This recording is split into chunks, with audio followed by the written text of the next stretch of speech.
A myslím si, že jedným z takých najcitlivejších údajov, ktoré sú často zneužívané, a bolo to tu spomínané aj v súvislosti s tými e-shopmi, je práve nejaká strata identity alebo kradnutie identity, kradnutie, či už sú to doklady, či už sú to karty alebo platobné karty, údaje o kartách a podobné veci. Našťastie tu máme firmy, ktoré proti tomu bojujú a snažia sa bojovať, vymýšľajú rôzne nové veci a takúto firmu tu budeme mať aj v nasledujúcich minútach. Volá sa Trustmatic, reprezentuje ju Donal Greene a určite nám veľmi rád porozpráva o tejto téme. Inak jeho prezentácia sa volá Boj proti podvodom s identitou a zabezpečenie bezpečnejšieho internetu a sú to také príbehy z prvej línie. Tak poďme sa na tie príbehy pozrieť, ako to vníma spoločnosť Trustmatic a jej zakladateľ Donal Greene. Mal by byť pripravený, prezentáciu má. Nech sa páči, prezentácia bude v angličtine. Ďakujem pekne. Thank you very much. It's very nice to be here in Košice for my second year in a row at Slovakia Tech. Yesterday, we saw some quite negative statistics about Slovakia in terms of innovation from Sapie. But I think exactly these types of events are absolutely crucial for kickstarting the innovation ecosystem in Slovakia. And it's even better that it's in Košice, lebo nie všetko je v Bratislave. So it's great to be here. I want to thank Juraj for being the driving force behind this for the past 5 years. And also Laura and her team for meticulously organizing every last detail. My presentation will focus on fighting fraud and making the internet safer, but I do have to admit something. I absolutely love fraudsters, scammers, hackers. Those people are the real innovators. They inspire companies like us and the industry to try to get one step ahead of them, to use technology to try and stop them. So it's a game of cat and mouse. I've been in the identity industry for the last almost 10 years, working in biometrics, identity verification, fraud prevention. And I made the decision about 3 years ago to found Trustmatic because of one simple reason. It's really easy to commit fraud online. Super easy.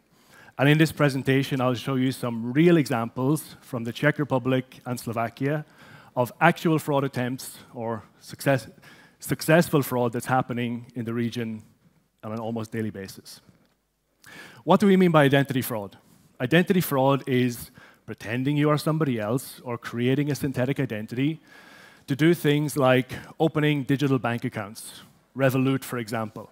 And then, based on this bank account which you've opened with a fake ID, you can carry out money laundering, you can do drug dealing, you can even do terrorist financing. These are the common use cases for having a money mule or fake bank account. Also, sharing economy platforms. Imagine Airbnb, for example. I can verify myself using a fake ID on Airbnb, rent a really expensive apartment for 1 day, steal the TV, the bed, the sofa, and nobody knows who I am. It can also be used for more serious things like people trafficking, for having safe houses for holding people and nobody knows who's actually moving there. And also for hosts on Airbnb to be able to host people in their apartments even though they may have a criminal past. And thirdly, freelancer sites like Upwork, those kind of things. These can be used for people doing multiple jobs, using fake identities for tax evasion, representing experience that they maybe don't really have, and also for theft of intellectual property from companies. So I get a job from a company, I learn a lot about what they do, some proprietary information, I run away with it, and I use it. Around the world, companies and individuals are paying the price for identity fraud. $11 billion in fines was paid in 2020 for KYC, or Know Your Customer, non-compliance. PayPal admitted that they found 4.5 million fake accounts on their platform in February 2022. 49 million US consumers fell victim to identity fraud in 2021. That's almost 10% of the population. And the cost to them was 56 billion USD. So let's take a little deep dive into exactly how fraudsters work, the methods they use, and then we'll come towards the end of the presentation into what we can do to actually stop them.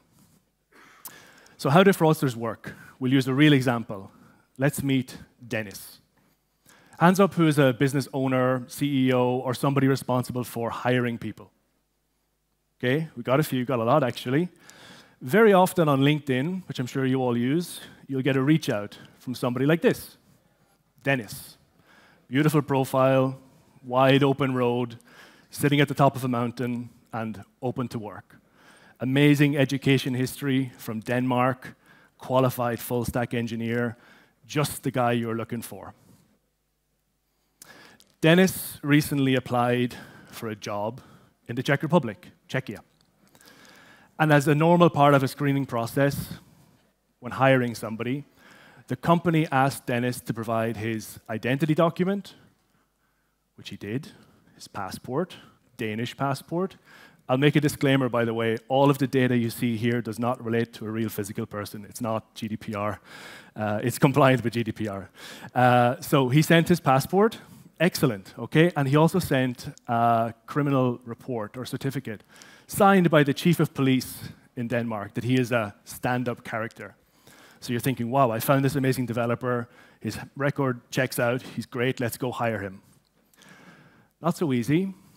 The company who was trying to hire Dennis uses background screening and identity verification powered by a company in the Czech Republic called Scout. Wonderful startup, great technology. And they use our technology inside their platform for identity verification. So when we sent Dennis's passport into our platform, our AI put up its hand and said, oops, we think there's some fraud here. So, as per the workflow, we said, hey, Dennis, we need you to resubmit your document. Something went wrong. Can you do that for us? No problem. He uploaded his passport again. So the one on the left is the first one we received. The one on the right is the second one. Can you spot two differences between these passports? They look almost identical. They have the same document number, same date of birth, same security features. Anybody can spot any differences? Ah, there is Emil. Who is Emil? Exactly. Who is Emil? Dennis overnight gained a middle name. And you can see it here also in the machine-readable zone of the document. It's changed, but the document has the same document number. It can't be possible. So Dennis, clearly now a fraudster, has made a mistake. He uploaded the wrong fake document the second time. And based on this, we managed to catch him and, of course, told him very politely that he was being declined for the job position. But this was not the last we saw of Dennis. This was only the first layer in the onion. Another company in Slovakia was hiring, and they also work with us, with Scout and with Trustmatic. And this ID card got sent into our system. Maciej Lorencik from Kežmarok. And our clever technology can look at the face we see on every ID card we receive and check it against all the other faces we've seen. We said, hey, this guy's the same guy. This is not Dennis or Maciej. It's a fraudster. So using this technology that we have, we were able to detect this. And also we did some investigation. Using some clever tricks, the same person appeared over and over again. Here's Marco with his LinkedIn profile.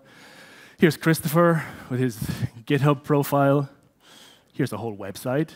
Yang Yu, he's a developer from China offering services. And we were able to map out a whole list of LinkedIn profiles all connected to the same scam. We did a proper mapping exercise, and we actually found more than 60 LinkedIn accounts, GitHub accounts, email addresses, websites, which we could track all back to a small city called Dandong on the border between China and North Korea. So what was basically happening was all of these fake, synthetic people were applying for jobs all around Europe, hoping they would get through the process, get the job, and then, of course, everything was being shipped to a body shop of people who would do development work, of course, for much cheaper than a European developer would do. That's probably the best case scenario. The worst case scenario is that's just the entry point for much bigger types of fraud and attacks, cyber attacks on companies. To show you how easy it is to create a fake ID online, I'll use a few examples. This is a really simple piece of software where I can choose any identity document in the world. I can upload any picture I want. I can put in any amount of details, name, address, date of birth, etc., even a signature. And within 30 seconds, I'm rendered this document, which in this case is a main driver's license, which can be used for fraud really easily online, just like that. Even I was able to become a Slovak citizen. And I used the wordplay on my name. My name is Donal Greene, which translates loosely to Daniel Zeleny.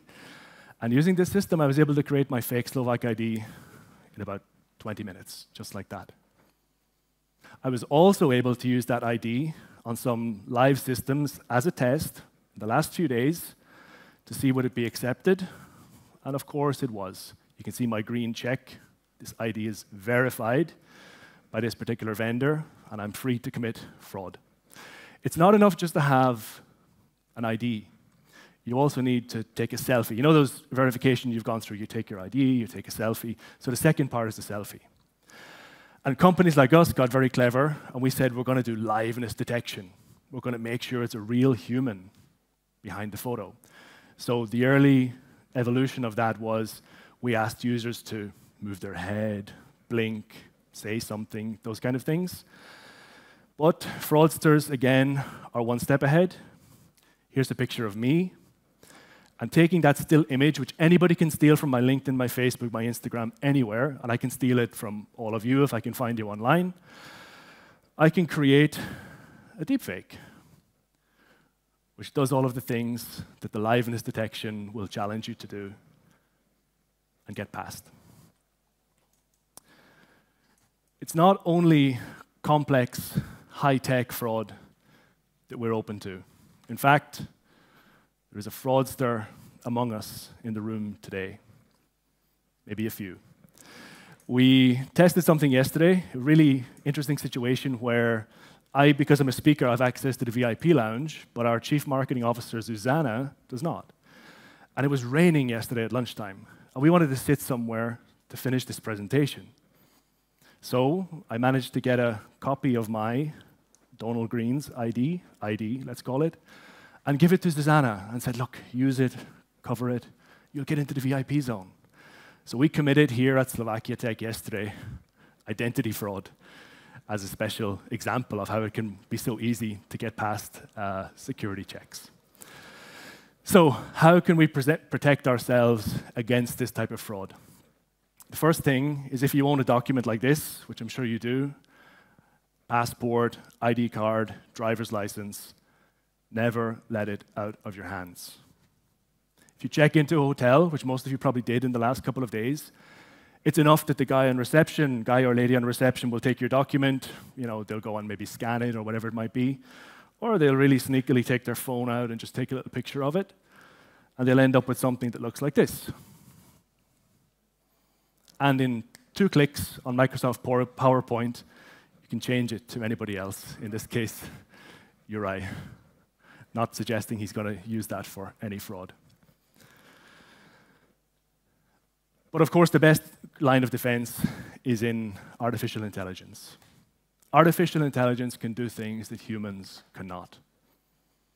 As an example, I'm going to give you a challenge in the room. You're going to see these 4 faces. One of them is real. The rest are generated by AI. Who thinks the first one is real? Second one? Okay, one. Second one? Third one? Okay, a majority. Fourth one? Okay, excellent. Well, you're all wrong. They're all fake, of course. These are all generated by AI, but you as humans simply cannot tell, but algorithms can. And I'll explain a little bit about how we do this. Also, ID cards. These 6 New York driver's licenses, they all look genuine. If you're sitting at a PC screen and you're doing KYC, know your customer activities, yeah, you look at it, it looks like a real ID. We have machine learning algorithms which, when they see these documents, they see things that humans don't. On the left side, you have a real document, and our algorithm tells us, in very simple terms, yes, this looks real, and our confidence is 91%. So we say, great, off you go. On the right-hand side, the algorithm tells us this looks like a physical swapped face. Somebody took a face from a selfie or wherever it might be and put it over the face on the document. And it tells us this is with 98% confidence. So we use these algorithms to inform our decision-making in the fraud detection process. In terms of face, how does that work? If we take this guy, which some of you thought was a real person, the fraudster injects that into the system, how do we detect that it's not real? Well, we use deep convolutional neural networks, which are trained on millions and millions of data points, millions of real faces, millions of fake faces. And they see things we don't see. So the fraudster puts in the image, and what the neural network detects are micro patterns on the face, which tell it that this is not a real face and give us the decision to reject. Here's an example of how it looks in our dashboard. A genuine selfie is uploaded. We run face detection using a biometric algorithm, and then we see the heat map. Okay? And if it's mostly green, okay, with a high degree of confidence, this is a real face. The second example is a very common case where you simply print a picture of somebody and hold it up to the camera. If a human sees that cropped face, they may not detect that, but our algorithms can see a lot of interference on the heat map. And likewise, if you take your phone out with a picture of somebody and try to spoof an onboarding system with that, again, it shows up a lot of red spots on the heat map, which is trained with our AI and rejects it. We launched Trustmatic 1 year ago, the product into the market. We've been around for 3 years. We fell into the classic startup, first-time founder startup mistake of falling in love with our MVP. We wanted to make it perfect, so it took about 1.5 years longer to release. But we're happy that we've gone to market about 1 year ago. We're working with a couple of dozen companies across 9 different countries. And we've got some nice statistics to show from our first year of production. So we've successfully verified the identity of about 100,000 real human beings. From that, we've detected 800 fraud attempts. 95% of sessions are decided completely by the algorithm without any human interference, and we provide a service for that 5% to do some additional inspection. And as far as we can tell, and we do a lot of manual audit on our data, no fraud attempts have successfully penetrated our system. However, there's no, let's say, one-size-fits-all or perfect solution out there, but as far as we can tell, we've been very good at detecting these types of fraud vectors.